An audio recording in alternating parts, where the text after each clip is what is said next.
Hello everybody, welcome to the Daily Brick. My name is Nick, and today we are looking at set number 75409, Jango Fett's Firespray-Class Starship, the UCS edition. This is the very first UCS set that we have ever done a review for on the channel, so it is pretty exciting to start with this one, especially since in timeline order, this would be one of the earliest ships that would be in the UCS scale that we have so far. I think that this set is absolutely gorgeous. There are a lot of really good build techniques throughout this thing to give it the correct angle and the correct greebling on both the fronts and the backs. There's very little anti-stud here, so it looks really nice on both sides from every angle, and there are just a lot of really good details that encompass the entirety of the Slave One. I will be calling it the Slave One just for the simplicity of calling it that rather than all of the entirety where it's Jango Fett Starship or Boba Fett Starship. Just the Slave One for today. So yeah, this is going to be something that I definitely was excited to take a look at, and thank you to AJ for letting us look at it because this is his personal one. There are three primary colors used in this build, that being dark blue, sand green, and white, and with a splash of light bluish gray in the back section. I think this all comes together really well. There's also the use of that dark green, you know, you're gonna have that with some yellow highlights. So there are a few different other colors in here, but they all just come together really nicely. I would say that the scale is perfect. The scale is really cool. It fits both Jango and Boba, young Boba, in the cockpit very snugly, but you can fit up to 5 minifigures in this thing, and I will show you that in just a little bit. AJ actually took this Obi-Wan right here and gave him the communication device that he does have in Attack of the Clones, so that was a pretty cool little detail. That is a customized version of Obi-Wan that he just wanted to be part of this set.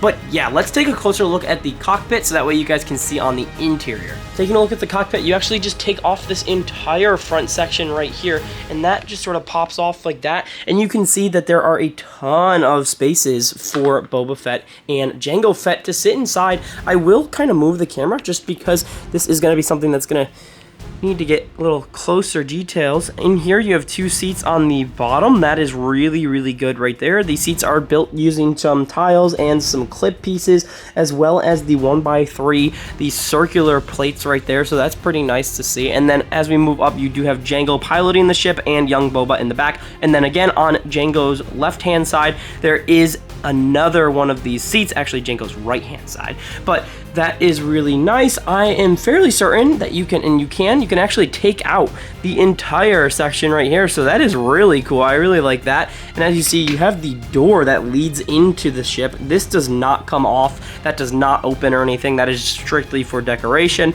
But yeah, this is really nice because the cockpit itself actually has a few stickers in it that are exclusive to the set. And let's see, you have a sticker of the ship itself. That looks really cool. I love all the red and yellow for the different holograms. And then you have a star map right there, and then you just have a control panel, and that is what Jango is shooting at. He's probably shooting at Obi-Wan.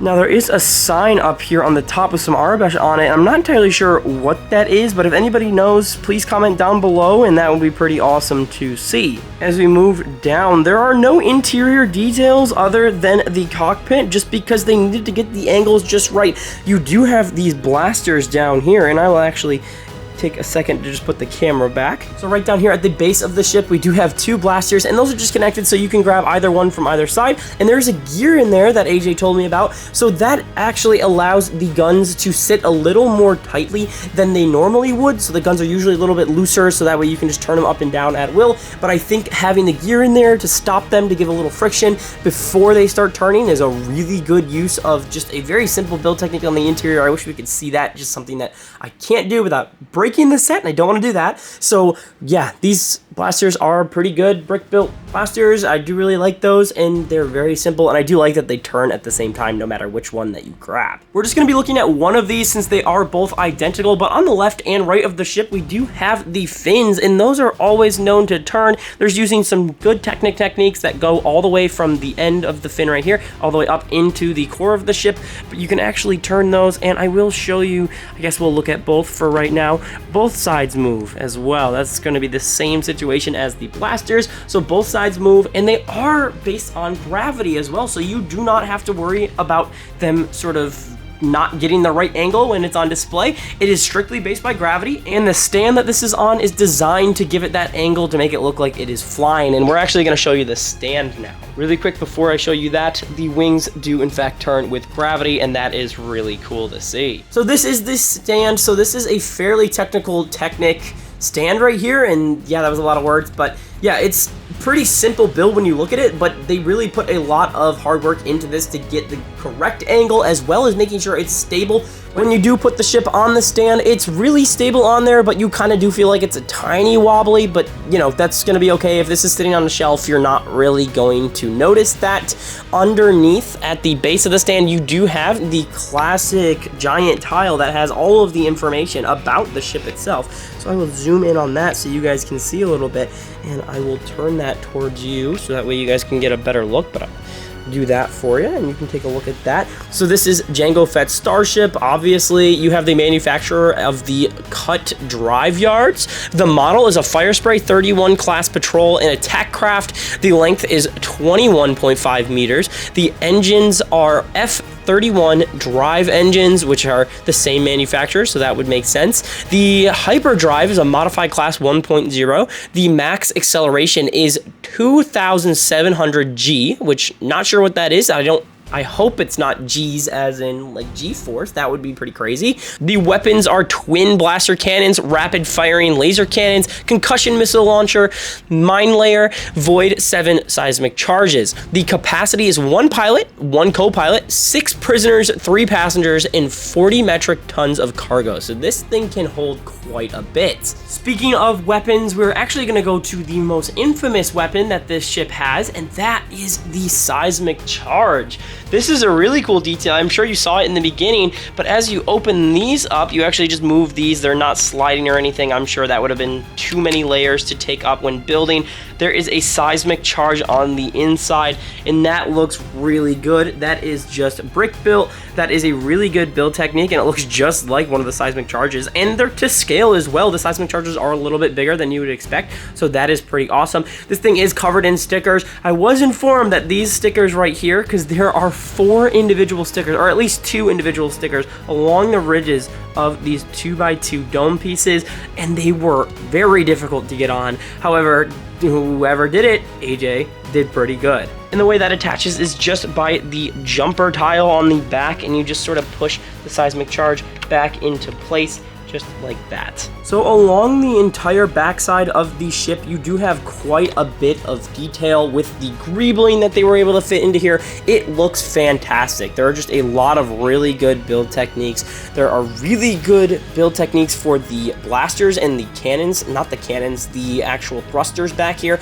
Those look really, really good. I love the way that the thrusters, especially right here, are sort of encased with these different greebling parts, and there's even some Technic thrown in there. That looks really good. Along the edge of the entire ship, you can kind of see these 1x1 plates with the 1x1 tile attached on there. That is so you can lay the ship down on its back, so that way it lands like it does in the actual film. So I'm going to show you that really quick. Landing it like this allows you to just put it flat like that, and you can actually, this is one last play feature on the bottom, where you can open the bottom door by pushing this out and this little hatch right there, so that way you can see where the minifigures actually enter the inside of the ship. However, again, there's no actual interior that you can look at. You can just push that door back, and this entire segment goes right back to normal, so that is really cool.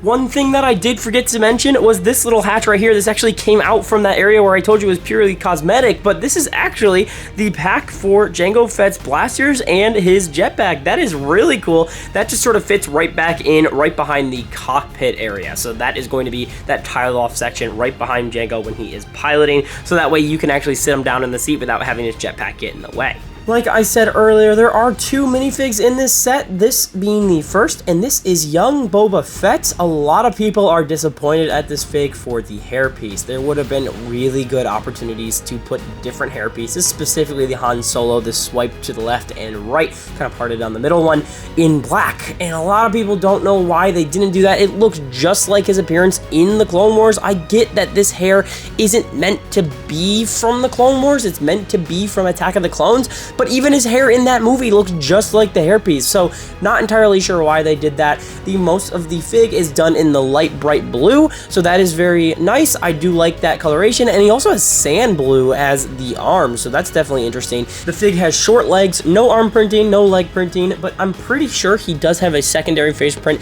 that being more of a smirk. They nailed the face prints, they look really good, but again, this hairpiece is just not all that. I don't really know why they use this hairpiece. Next up, we have the owner of the ship, that being Jango Fett. This minifigure is really good. I love the arm printing along that. We'll get to the arms. Starting at the legs, we do have more sand blue coloration, so there's some really good printing on the legs that go up into the torso. The torso is in the dark brown color, and those are also some pretty good prints on the front of the torso. I like the different padding underneath the Mandalorian armor on the front. That is definitely very cool. I like the jetpack here in the gunmetal gray color. Again, the arm printing is really cool. You can see his shoulder pads as well as the wrist rockets that he usually has. And then Jango does come with two face prints, one being this more of a tame face, and on the other side you do have him with a grimace. He's definitely mad, probably again fighting Obi-Wan. He does come with a hairpiece as well as his helmet, so that way you can sort of swap them in and out if you really wanted to.